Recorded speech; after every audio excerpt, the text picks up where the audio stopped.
함께 하나님 말씀 보시겠습니다. 함께 보실 하나님 말씀은 누가복음 1장 46절에서 56절까지 말씀입니다. 누가복음 1장 46절에서 56절까지 말씀 한 절씩 교독하시겠습니다. 마리아가 이르되 내 영혼이 주를 찬양하며 그의 여종의 비천함을 돌보셨음이라.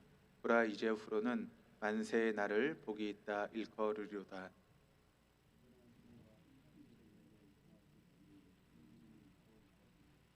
긍휼하심이 두려워하는 자에게 대대로 이르는도다.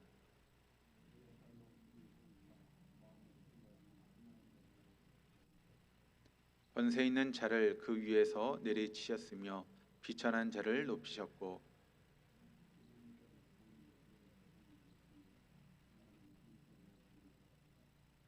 그 종 이스라엘을 도우사 긍휼히 여기시고 기억하시되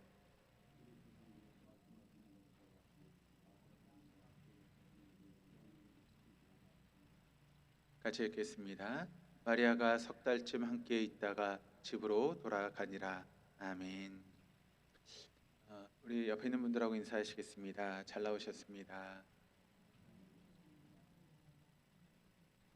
날씨가 많이 추워졌는데 이렇게 주님의 전에 나와서 예비하는 여러분에게 하나님께서 주시는 은혜가 있기를 다시 한번 주님의 이름으로 축복합니다. 우리가 하나님에 대해서 가장 잘 알 수 있는 방법은 뭐죠? 하나님 말씀. 그 말씀을 보면 하나님이 어떤 분이신가에 대해서 우리에게 쭉 이렇게 설명하고 또 말씀하고 있습니다. 그러니까 성경 말씀을 보면 하나님이 어떤 분이시다라고 하는 것을 우리가 알 수 있게 되는데, 그 성경에 나와 있는 하나님을 우리가 말씀을 통해 보게 되면 사실 하나님께서 인간을 창조하셨지만 여러분, 인간이 부족하고 또 연약하고 또 하나님이 정해놓으신 그 경계선을 넘어서 죄를 범하지 않습니까? 그러니까 어떤 의미에서 보면 참 우리가 형편없는 그런 존재죠. 그럼 여러분, 그런 형편없는 우리를 얼마든지 내치실 수 있는 분이 하나님이신데, 그런데 하나님 그렇게 형편없는 우리를 내치지 않으시고 끝까지 사랑하셨습니다. 그리고 그 사랑의 증표로서 어떤 일까지 하셨는가 하면 당신 하나밖에 없는 아들이신 예수님을 이 땅에 보내시고 또 그 예수님께서 우리의 모든 죄를 짊어지시고 십자가에 죽기까지 우리를 사랑하셨던 분이 바로 하나님이시다라고 하는 것을 성경은 우리에게 증거하고 있습니다. 그러니까 여러분, 그 성경의 말씀을 통해서 우리는 무엇을 알 수 있는가 하면 우리를 사랑하시는 그 하나님의 거룩한 집념, 그것을 우리가 성경 말씀을 통해서 발견할 수 있게 됩니다. 그래서 여러분, 우리가 하나님이 어떤 분이신가를 알면 알수록 우리는 하나님의 은총 가운데 그 하나님의 은총을 누리면서 날마다 하나님의 자녀다운 삶을 살아갈 수 있게 되는 것입니다. 그러니까 여러분, 하나님께서 나를 이렇게 사랑하셨지, 그리고 그 하나님의 사랑이 얼마나 대단한 것을 우리가 알게 되면 그 하나님을 우리가 사랑하면서 그 하나님의 자녀다운 삶을 살아갈 수밖에 없게 되는 것이죠. 오늘 본문의 말씀을 통해서 마리아는 자신의 비천함을 돌아보시고 또 자신에게 큰 일을 행하셨다라고 하는 것을 마리아의 찬가를 통해서 마리아가 고백을 하고 있습니다.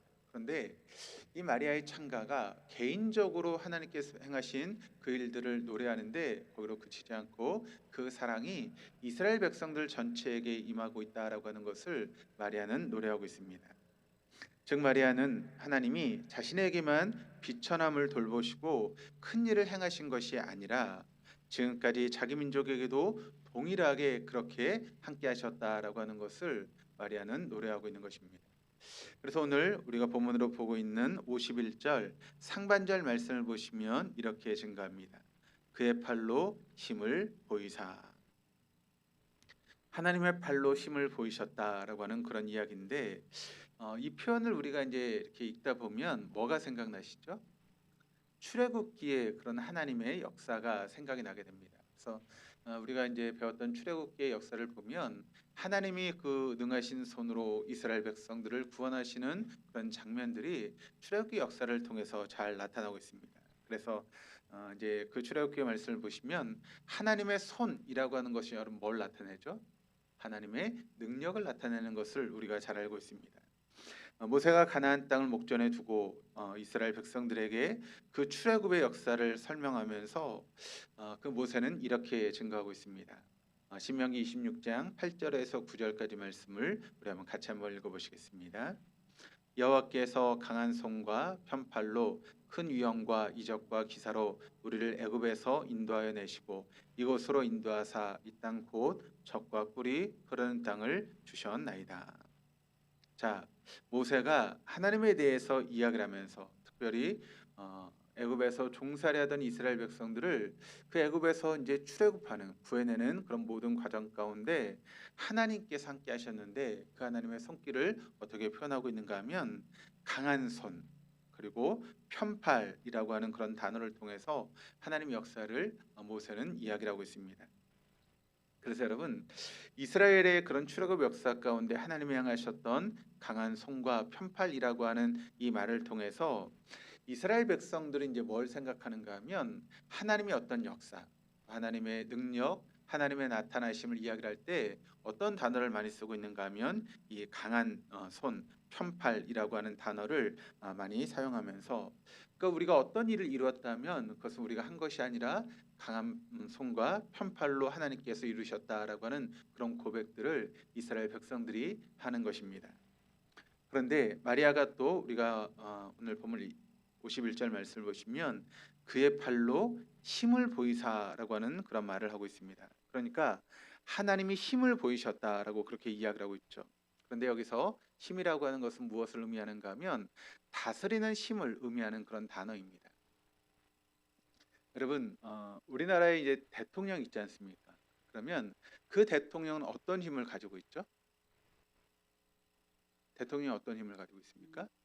대한민국을 다스리는 힘을 가지고 있잖아요. 그래서 대통령이 우리나라에 이루어진 모든 것들을 다 명령하고 그것을 다스리는 것을 우리가 보게 됩니다. 그렇다면 하나님은 여러분 어떤 힘을 가지고 계실까요? 대통령은 우리나라의 그런 모든 것을 다스리는 힘을 가지고 있다면 하나님은 어떤 힘을 가지고 계시죠?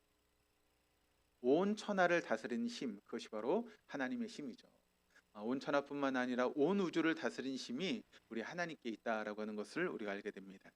그런데 그렇게 하나님께서 그 팔로 힘을 보이셨는데 어떤 것을 보이셨는가라고 하는 것이 51절 이제 하반절에서 53절까지 말씀을 통해서 나타나고 있는데 우리 한번 같이 한번 읽어보시겠습니다.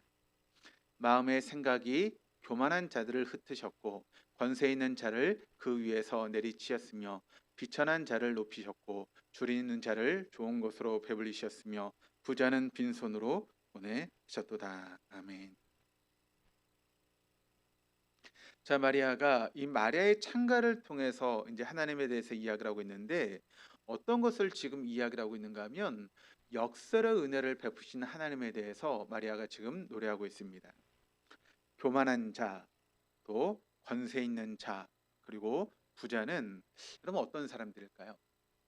교만하고 또 권세 있고 뭐 부자 뭐 다는 아니겠지만 그런 사람들의 이제 공통점을 보게 되면 어떤 마음이 있는가 하면 내가 모든 것을 할 수 있다라고 하는 그런 마음이 있죠. 그리고 내 인생 가운데 뭐 하나님 별로 필요 없다라고 하는 그런 마음들이 그런 사람들에게 있지 않습니까? 여러분 권세를 가지고 있는 그런 사람들을 보면 굳이 하나님 필요 없잖아요. 안 그런가요? 내가 할 수 있는 대로 다 하는데 뭐 굳이 뭐 하나님께서 뭐 도우셔도 되고 안 도우셔도 되고 그런 마음이 있지 않습니까? 그럼 부자도 마찬가지 아니겠습니까? 내가 뭐 부족함이 없는데 뭐 굳이 하나님 앞에 뭘 해달라고 이러고 부탁할 필요가 있을까요? 그럼 어떠신 것 같으세요? 만약 여러분이 뭐 그 이재용처럼 그렇게 큰 부자다. 그러면 어떠실 것 같으세요? 뭐 하나님 앞에 굳이 뭐 하나님 이거 들어주세요. 뭐 그렇게 기도할 필요가 별로 없을 것 같죠. 그러니까 여기서 지금 이제 마리아가 노래하고 있는 이 모습, 그러니까 교만한 자 그리고 권세 있는 자, 부자라고 하는 것은 하나님이 필요 없다라고 여기는 사람들, 그런 사람들을 지금 의미하고 있는 것입니다.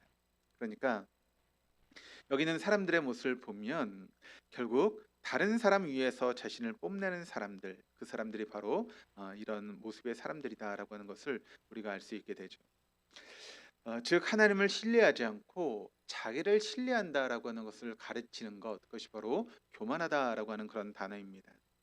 그러니까 자신이 지금 누리고 있는 모든 것이 내가 다른 사람보다 조금 우월하기 때문에 내가 이런 모든 것을 지금 누리고 있다라고 하는 그런 생각들이 교만한 사람들에게 있죠. 그러다 보니까 그럼 어떻습니까? 주변의 사람들을 바라볼 때 그 사람을 나보다 못한 사람으로 생각하고 그렇게 여기는 그런 경우들이 있죠.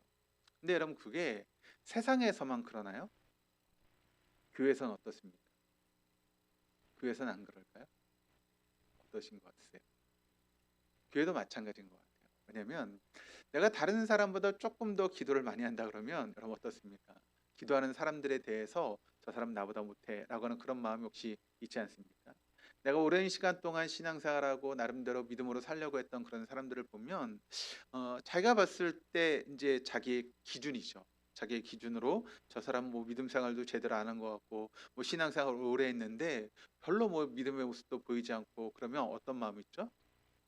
그 사람 믿음에 대해서 우리가 평가하는 그런 마음들이 우리의 마음 가운데 있습니다. 그래서 그 사람의 믿음을 마치 뭐 보잘것없는 믿음처럼 생각하고 쉽게 그 사람을 판단하는 그런 경우들이 다 우리에게 있죠. 그것이 바로 교만이다라고 하는 것을 우리가 알아야 됩니다. 그러니까 내가 다른 사람보다 더 낫다라고 하는 그런 뽐냄이 바로 우리의 마음 가운데 자리 잡고 있는 그런 교만의 모습입니다. 그런데 이런 말씀을 통해서 우리가 알아야 될 것은 무엇인가 하면 하나님께서 이런 교만한 사람을 어떻게 하신다고요? 오늘 말씀을 보니까 어떻게 하셨다고요? 흩으셨다. 흩으셨다라고 그렇게 이야기를 하고 있습니다. 마음의 생각이 교만한 자들을 흩으셨고라고 이야기하고 있습니다. 여러분 사실 한번 생각해 보시길 바랍니다. 물론 이제 그렇게 생각하지 않은 사람, 믿음이 없는 사람도 있겠지만 여러분 지금 우리가 누리고 있는 그 모든 것들이 결국 누구에게서 주어진 것일까요? 내가 노력해서 얻은 것입니까? 그건 세상 사람들의 기준이고 그래도 우리가 믿음을 가지고 있다라고 하면 지금 내가 누리고 있는 모든 것은 여러분 뭐죠? 하나님께서 우리에게 주신 것 아니겠습니까? 그것을 우리가 알아야 됩니다. 그러니까 여러분 하나님이 주시지 않은 것이 하나도 없다라고 하는 것을 우리는 언제나 잊지 말아야 되는 것이죠. 그러니까 우리가 지금 누리고 있는 모든 것이 내가 이루었다라고 생각하는 그 생각 자체가 바로 교만이다라고 하는 그런 말씀을 지금 하고 있는 것입니다. 그래서 다른 사람 앞에서 말로 표현하는 것이 아니라 우리의 마음속 깊은 곳에서 우리는 어떤 생각을 해야 되는가 하면 하나님 내가 누리고 있는 모든 것이 다 하나님께로부터 왔습니다라고 하는 그런 마음이 우리의 마음 가운데 있어야 됩니다. 근데 사람들이 여러분 말로는 그렇게 하잖아요. 다 여러분 막 신앙 고백하라 그러면 그래 내가 누리고 있는 건 다 하나님께로부터 왔습니다라고 말은 그렇게 하시는데 실제 마음의 생각은 어떠세요? 내가 노력했으니까 이렇게 됐지. 그런 마음이 혹시 있지 않으십니까? 그런 마음들이 우리의 마음 가운데 있을 수 있다는 것이죠. 그러나 우리의 마음속으로라도 마음속에서조차도 우리의 모든 것은 하나님께 왔다라고 하는 그런 마음이 우리의 마음 가운데 있어야 됩니다. 또 하나님이 권세 있는 자를 흩으셨다, 내려치셨다라고 그렇게 이야기를 하고 있습니다. 그렇다면 권세 있는 자를 내리치셨다라고 하면 그럼 하나님은 권세 있는 자를 싫어하실까요? 어떻습니까? 권세 있는 자를 내려치셨다라고 말하면 하나님 권세 있는 자를 싫어하시니까 그렇게 내리치셨겠죠. 어떻게 생각하십니까? 그것도 아니겠죠. 그렇죠? 그러면 만약 권세 있는 자를 하나님께서 내치시고 또 그런 사람을 싫어하신다면 이런 다윗은 어떻게 되죠? 하나님 내치셔야죠. 왜냐하면 그가 이스라엘의 왕으로서 권세를 지니고 있었는데 근데 하나님은 그런 다윗을 사랑하셨잖아요. 그러면 그 모습을 통해서 우리가 알 수 있는 것은 권세를 가지고 있다고 해서 다 하나님께서 내치시는 것은 아니다라고 하는 것을 우리가 알게 되죠. 특별히 이제 로마서 말씀을 보시면 이렇게 이야기를 하고 있습니다. 같이 한번 읽어보실까요? 각 사람은 위에 있는 권세들에게 복종하라. 권세는 하나님으로부터 나지 않음이 없나니 모든 권세는 다 하나님께서 정하신 바라. 자, 권세가 여러분 누구로부터 나왔다고요? 하나님으로부터 나왔다라고 그렇게 이야기를 하고 있습니다.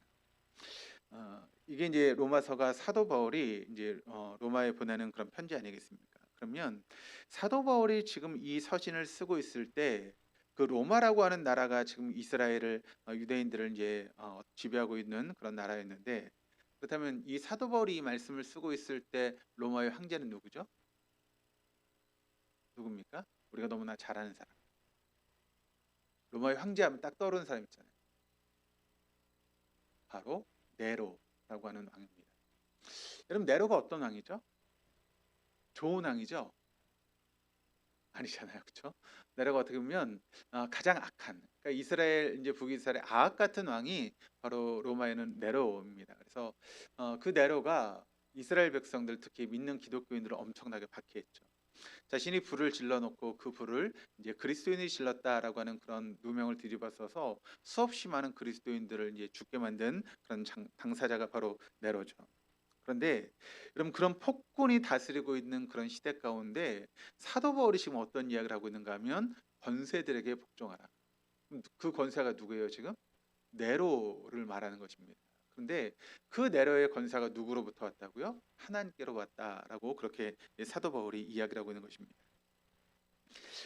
좀 이해가 되지 않는 그런 이야기처럼 들리죠. 그런데 아무리 우리가 볼 때 악하게 보이는 그런 통치자라 할지라도 그러면 그 통치자가 악하다라고 하는 것을 하나님이 모르실까요? 아시겠죠. 그럼에도 불구하고 오늘 본문의 말씀을 통해서 이런 이야기를 하고 있다는 것입니다. 그러면 오늘 본문은 하나님이 권세 있는 자를 내리치셨다라고 하시는데 그럼 그 권세는 뭘까요? 그것은 권세 때문이 아니라 그 권세가 하나님께로부터 온 줄 알지 못하고 자기 것인 양 그렇게 휘두르는 사람, 그 사람을 가르치는 그런 이야기입니다. 그러니까 하나님께서 다윗에게 권세를 주셨습니다. 그런데 다윗은 그 권세를 어떻게 생각했죠? 하나님께로부터 왔다라고 하는 것을 알았기 때문에 그 권세를 가지고 하나님 원하시는 그런 정치를 펴나갔습니다. 그런데 네로는 그렇지 않았죠.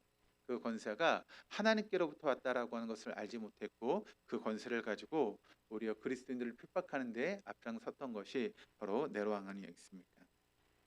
또 부자도 마찬가지입니다. 하나님 여러분 부 자체를 싫어하실까요? 아니면 어떻게 하실까요? 싫어하실까요? 좋아하실까요? 싫어하실까요? 좋아하실까요? 싫어하신다. 좋아하신다. 하나님 싫어하시지도 않고 좋아하시지도 않죠. 그렇죠? 어, 다 이게 함정이 있는 질문이었습니다. 예, 싫어하지도 않고 좋아하지도 않습니다. 왜냐하면 그 부 자체가 어떤 문제가 있는 게 아니거든요.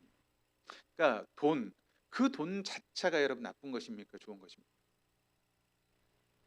좋은 것도 아니고 나쁜 것도 아니에요. 어떻게 쓰느냐에 따라서 그게 좋은 것도 될 수 있고 나쁜 것도 될 수 있죠. 부가 마찬가지죠. 부 자체를 하나님이 싫어하지 않습니다. 만약 부를 하나님께서 싫어하셨다면 여러분 성경에 부자가 있습니까? 없습니까? 없어요? 없어요. 우리 서강수 권사님 부자가 없다. 근데 여러분 우리가 이제 구약에서 보면 아브라함이 나오잖아요. 아브라함이 그 조카 롯이 어디에 살았죠? 소돔에 살았잖아요. 그때 이제 북쪽에 있는 이제 세 개 나라와 아래쪽에 있는 네 개 나라가 싸웠는데 롯이 살고 있었던 그 소돔이 패했습니다. 그래서 어떻게 됐죠? 포로로 끌려가잖아요. 근데 그때 아브라함이 어떻게 했습니까? 자기 집에서 키웠던 318명의 군인을 데리고 그걸 쫓아가잖아요. 여러분 한번 생각해 보시길 바랍니다. 집안에서 키우는 병사가 318명이에요. 별로 안 노시네요. 집에서 키우는 병사라니까요. 어디 군대를 데려온 게 아니고 아브라함이 지금 데리고 있는 병사의 숫자가 318명이라고. 그러면 그 사람들 먹이고 또 재우고 또 입히고 그게 돈이 적게 들겠습니까? 많이 들겠습니까? 엄청난 돈이죠. 여러분 사람의 입이 무섭습니까? 안 무섭습니까? 엄청 무서워요. 그 입이 여러분 100개만 있으면 음식 금방 동나잖아요. 그 정도로 그 당시 아브라함은 큰 부자였습니다. 또 욥을 보면 욥은 어땠죠? 키우는 양이 7,000마리, 그리고 낙타가 3,000마리, 겨리소가 500쌍, 암나귀가 500마리였다라고 이야기를 하고 있습니다. 뭐 지금이야 막 이렇게 기업적으로 이렇게 뭐 농사도 하고 또 양도 키우고 막 그러다 보니까 뭐 7,000마리 별로 안 놀랄 수 있는데 여러분 그 당시만 해도 그런 게 아니잖아요. 일일이 사람들이 끌고 다니고 풀을 먹이고 물을 먹이는 그런 모습이었는데 그런데 양만 7,000마리. 여러분 엄청난 숫자죠. 거기다 낙타는 3,000마리나 되었다. 그러면 욥은 어떻게 보면 지금으로 따지면 뭐 삼성 이재용 정도 되는 그런 거부였다라고 하는 것을 우리가 알 수 있게 되는 것입니다. 그러니까 그 말을 통해서 우리가 알 수 있는 것은 무엇인가 하면 하나님이 불을 싫어하진 않으신다라고 하는 것을 우리가 알 수 있게 됩니다. 그래서 디모데전서 6장 10절 말씀이 이렇게 기록을 합니다. 우리 한번 같이 한번 읽어보시겠습니다. 돈을 사랑함이 일만하게 뿌리가 되나니 이것을 탐내는 자들은 미혹을 받아 믿음에서 떠나 많은 근심으로써 자기를 찔렀도다. 돈을 사랑하는 것이 일만하게 뿌리가 된다라고 하는데, 그렇다면 돈을 사랑하는 건 또 뭘까요?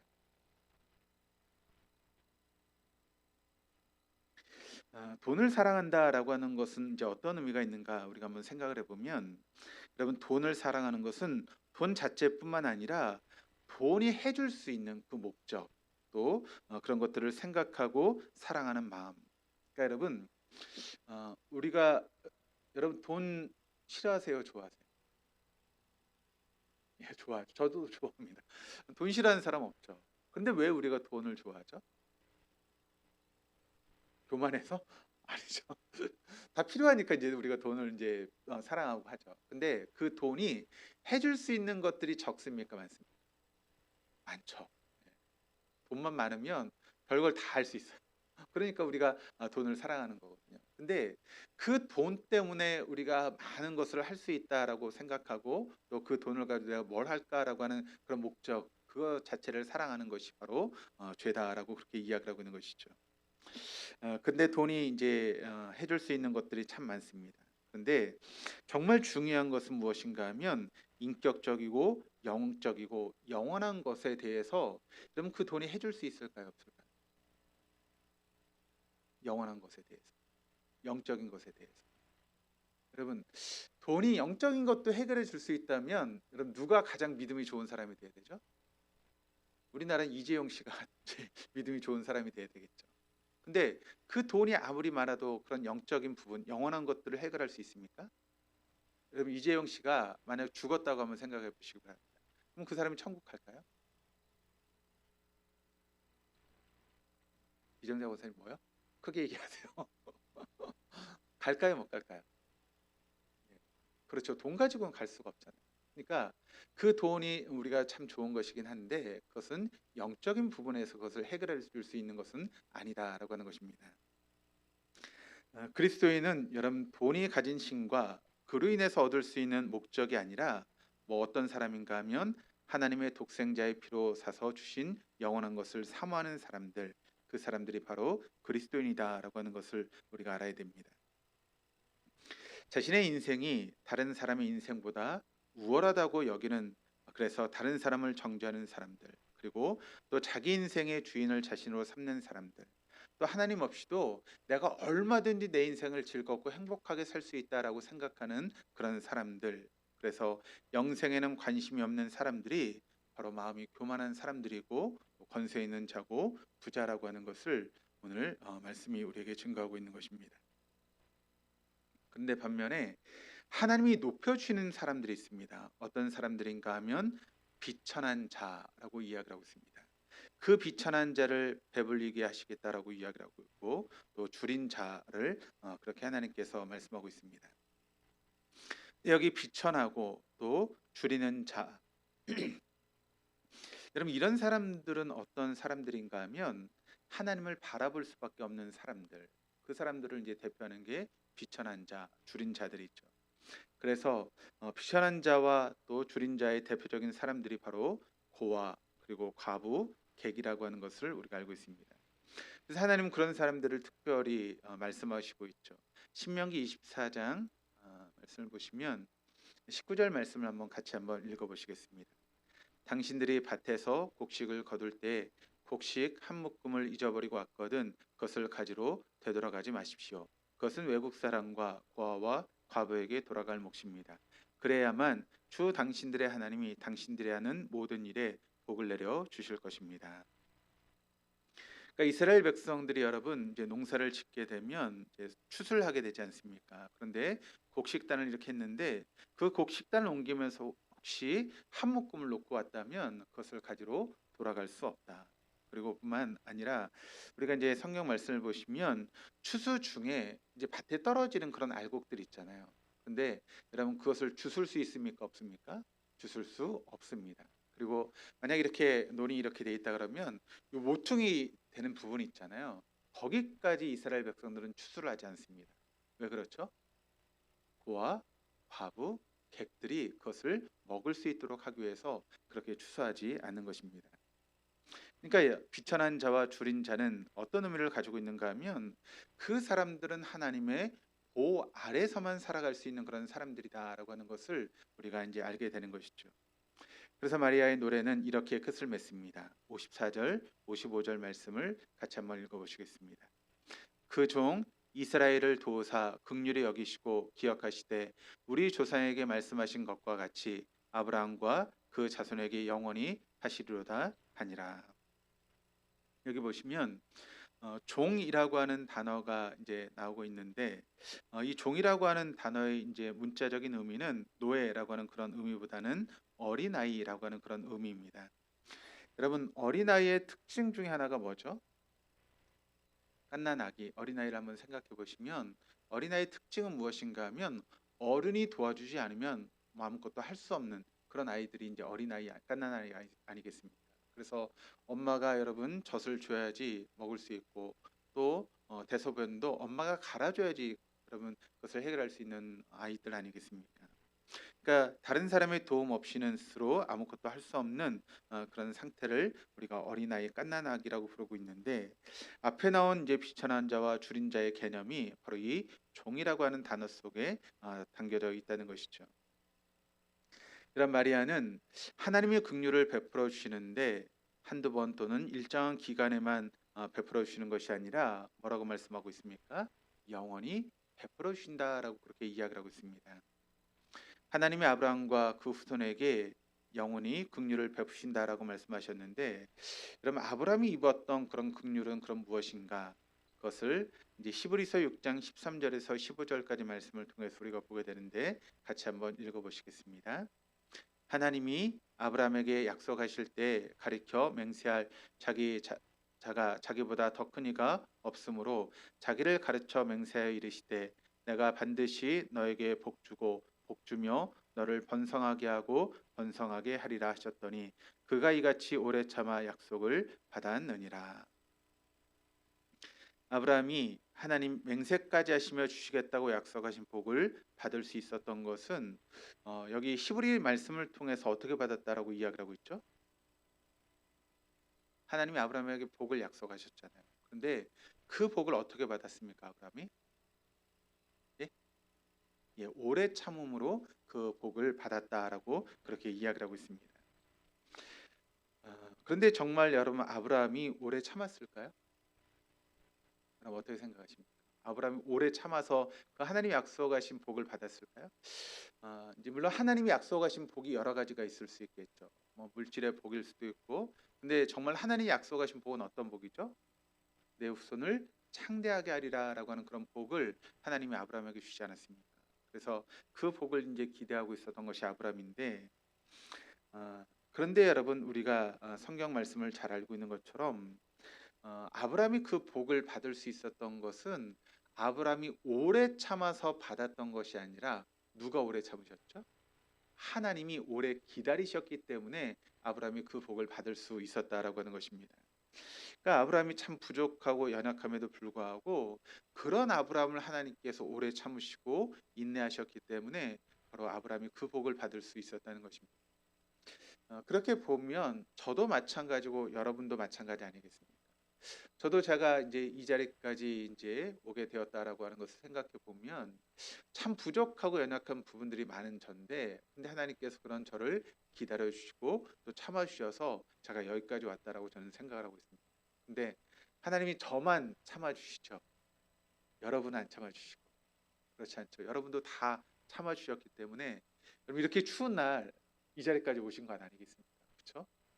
만약 하나님께서 여러분을 참아주지 않으셨다면 여러분 이 자리에 계시겠습니까? 다 이 자리에 없고 딴 데 가서 계시겠죠. 근데 하나님께서 그렇게 참아주셨기 때문에 우리가 이 자리에 있는 것입니다. 그런데 아브라함만 그렇게 참아주신 게 아니죠. 여러분 다윗이 밧세바 사건을 일으켰을 때 만약 하나님이 "어떻게 네가 내 앞에서 이렇게 행할 수 있느냐?"라고 말씀하시면서 다윗을 긍휼히 여기지 않으셨다면 그럼 다윗은 어떻게 됐을까요? 이스라엘의 왕이 될 수는 있었지만 하나님의 사람 다윗은 절대 될 수 없었을 것입니다. 그런 베드로가 주님을 세 번이나 부인했죠. 그럼에도 불구하고 주님은 그 베드로를 참아 주시잖아요. 또 받아 주시잖아요. 여러분 사울은 또 어떻습니까?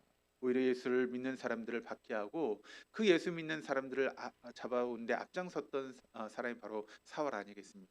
그런데 그 사울을 오래 참아 주심으로 바로 사울이 모든 이방인들의 사도가 될 수 있었고 주님의 사도가 될 수 있었다는 것이죠. 마리아가 노래하는 엘리사벳의 집안을 한번 머릿속으로 한번 그려보시기를 바랍니다. 그 집안에 지금 누가 있죠?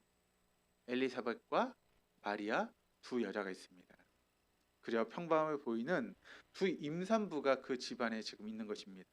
그런데 여러분 그 임산부들을 우리가 한번 바라보면 그냥 우리가 인간적인 눈으로 보면 임산부 두 명 있네라고 그냥 쉽게 지나칠 수 있는 그런 부분이지만 근데 여러분 그 엘리사벳과 마리아가 어떤 여자들입니까? 지금 그들이 임신했던 것이 여러분 어떻게 임신을 했어요? 엘리사벳은 어떤 여자였죠? 아기를 낳을 수 없는 또 몸에 이미 아기를 낳을 수 있는 능력을 잃어버린 여자였고 마리아는 또 어떻습니까? 남자를 알지 못하는 그런 여자였는데 임신했습니다. 그러니까 그 집안에 지금 엘리사벳과 마리아가 있다라고 하는 것이 그냥 눈으로 볼 때는 임신부가 두 명 있네라고 이야기할 수 있지만 그런데 우리가 영적인 눈으로 바라보면 그 안에 지금 뭡니까? 하나님의 어떤 역사 또 우리의 한계를 초월하신 하나님의 역사가 그 집안에 지금 있다라고 하는 것을 우리가 알 수 있게 되는 것 아니겠습니까? 여러분 엘리사벳이 한평생 아기를 낳기 위해서 애를 썼지만 임신하지 못했습니다. 그러면 엘리사벳이 그 아기를 낳기 위해서 얼마나 기도했을까요? 어떻게 생각하십니까? 기도를 했을까요, 안 했을까요? 엄청나게 했겠죠. 뭐 금식 기도도 했을 것이고 뭐 철야 기도도 했을 것이고 엄청나게 기도를 했을 것입니다. 그런데 여러분 아무리 기도해도 응답이 되지 않았을 때 여러분 그 기도는 어떻게 됩니까? 기도하다 어떻게 됩니까? 나중에는 원망으로 바뀌지 않습니까? 하나님 왜 내 기도는 듣지 않으십니까? 왜 하나님 내 기도에 응답하지 않으십니까? 그렇게 원망으로 바뀌고 또 절망으로 바뀌고 한으로 바뀌게 되죠. 더군다나 지금은 더 이상 아이를 낳을 수 있는 그런 나이도 되지 않았습니다. 그런 상황에서 하나님의 긍휼하심이 바로 엘리사벳에게 임한 것이죠. 마침내 그녀는 임신하게 되었고 그 아기가 예수님이 오실 길을 준비하는 세례 요한 아니겠습니까? 엘리사벳이 평생 기도했던 제목을 넘어서 하나님이 응답하심으로써 엘리사벳은 하나님의 긍휼을 경험하는 그런 놀라운 역사가 있었다는 것입니다. 반면에 한번 마리아를 한번 보시면 마리아는 어떨까요? 마리아가 하나님 나에게 아기를 주십시오라고 그렇게 한 번이라도 기도했을까요? 예, 천연데 무슨 아기를 낳겠다고 기도를 했겠습니까? 그러니까 마리아는 전혀 그런 기도를 한 번도 한 적이 없는 그런 여자였죠. 사실은 이제 막 10대 뭐 중반 한 14, 15, 16밖에 되지 않은 그런 우리가 볼 때는 어린아이죠. 근데 요셉과 정혼을 했지만 아직 결혼할 때를 기다려야만 했습니다. 그러니까 마리아는 아기를 갖지 못해 한으로 여기며 살지 않았고 자식이 없는 그런 절망도 한 번도 경험해 보지 않은 그런 여자였습니다. 마리아는 기도도 하지 않았음에도 불구하고 그 마리아의 생각을 뛰어넘어서 역사하신 하나님께서 마리아를 통해서 이 땅을 구원하실 예수님을 잉태하게 했다라고 하는 것을 우리는 알고 있습니다. 때로 여러분 우리의 삶 가운데 엘리사벳처럼 우리가 오랜 시간 동안 하나님 앞에 간절히 기도했던 기도의 제목들이 있지 않습니까? 하나님 이 기도만은 제발 꼭 들어주십시오. 하나님 제가 다른 기도는 안 들어주셔도 되는데 이 기도만은 꼭 제게 들어주십시오라고 그렇게 간절하게 기도하는 기도의 제목들이 다 우리에게 있지 않습니까? 때로는 그 기도의 제목 때문에 우리가 눈물을 뿌려가면서 기도하는 그런 시간들이 있습니다. 그런데 그 기도에 응답하심으로 우리에게 긍휼을 베풀어 주시는 분이 누구십니까? 바로 하나님이시죠. 우리가 간절하게 기도하는 그 기도에 응답하시는 분은 하나님이십니다. 또 때로는 하나님은 마리아의 경우처럼 우리가 한 번도 기도하지 않았고 그것이 내게 있어야 된다라고 하는 것도 알지 못했던 그런 부분에 대해서 전혀 다른 하나님의 방법으로서 준비해 주심으로 또한 우리에게 긍휼을 베풀어 주시는 분도 바로 하나님이십니다. 그렇다면 여러분에게 하나님은 어떤 분이셨습니까? 엘리사벳의 하나님 같은 분이었습니까? 아니면 마리아의 하나님 같은 그런 분이셨습니까? 사실 이런 질문은 여러분 우문 안에 해당되는 그런 질문이죠. 왜냐하면 우리 인생 가운데 엘리사벳 같은 그런 경우도 우리의 인생 가운데 있고 마리아의 같은 경우도 우리의 인생 가운데 있지 않습니까?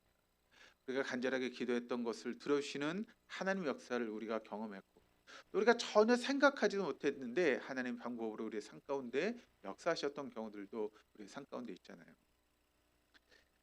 우리의 한계를 초월해서 역사하시는 하나님을 사도 바울은 이렇게 노래하고 있습니다. 에베소 3장 20절 21절 말씀을 같이 한번 읽어보시겠습니다. 우리 가운데서 역사하시는 능력대로 우리가 구하거나 생각하는 모든 것에 더 넘치도록 능히 하실 이에게 교회 안에서와 그리스도 예수 안에서 영광이 되도록 영원 무궁하기를 원하노라. 아멘. 우리 가운데 역사하시는 능력대로 우리가 구하거나 생각하는 모든 것에 더 넘치도록 능히 하실 이에게. 그러니까 여러분 우리가 구하는 것 또 우리가 생각하는 그 이상을 넘어서 우리에게 응답하시는 하나님이 바로 우리의 하나님이신 줄 믿습니다. 우리 하나님은 능력이 많으신 분이십니다. 어느 정도 능력이 많으신 분인가 하면 우리가 구하는 것이나 우리가 생각하는 것보다 훨씬 더 많은 능력을 가지고 계시는 분이 바로 우리 하나님이시라는 것이죠. 그리고 그 하나님의 능력은 지금도 우리 안에서 역사하고 있다라고 하는 것을 사도 바울이 우리에게 증거하고 있습니다. 여러분 하나님은 우리가 그냥 사정사정해야 조금씩 주는 심술쟁이 스크루지가 아닙니다. 형편없고 허물투성인 우리를 영원히 살리기 위해서 독생자를 보내신 그런 분이신데 여러분 그 하나님이 우리에게 뭘 더 아끼시겠습니까? 그렇죠? 우리에게 가장 소중한 게 있다면 뭡니까? 자식 아니겠습니까? 그럼 자식보다 소중한 게 있나요? 없죠. 그런데 그 자식을 우리에게 내주신 분이 하나님이세요. 그러면 우리에게 하나님 뭐가 아까우시겠습니까? 없다면 모르겠지만 전능하신 하나님 모든 것을 가지고 계신 하나님께서 우리에게 주시려면 얼마든 주실 수 있는 그런 분이시죠. 그래서 우리가 오늘 불렀던 찬송가 304절 찬양을 보시면 이런 가사가 있습니다. 하나님의 크신 사랑은 측량다 못하네. 그 하나님의 사랑, 우리를 향하신 그 하나님의 사랑은 측량할 수 없는 사랑입니다. 그래서 사도 바울은 하나님을 우리가 구하는가 생각하는 모든 것에 더 넘치도록 능하실 이라고 자신 있게 말할 수 있었습니다. 그 하나님을 경험했기 때문에 그렇죠. 그런데 여러분 사도 바울만 그 하나님을 경험했습니까? 우리 역시도 그 하나님을 경험해서 이 자리에 있는 것 아니겠습니까? 그렇다면 우리 역시도 우리의 입술 가운데 이 사도 바울의 고백이 우리의 고백이 되어야 되고 또 찬송가 304장을 작사했던 분의 그런 고백이 우리의 고백이 되어야 되는 것 아니겠습니까?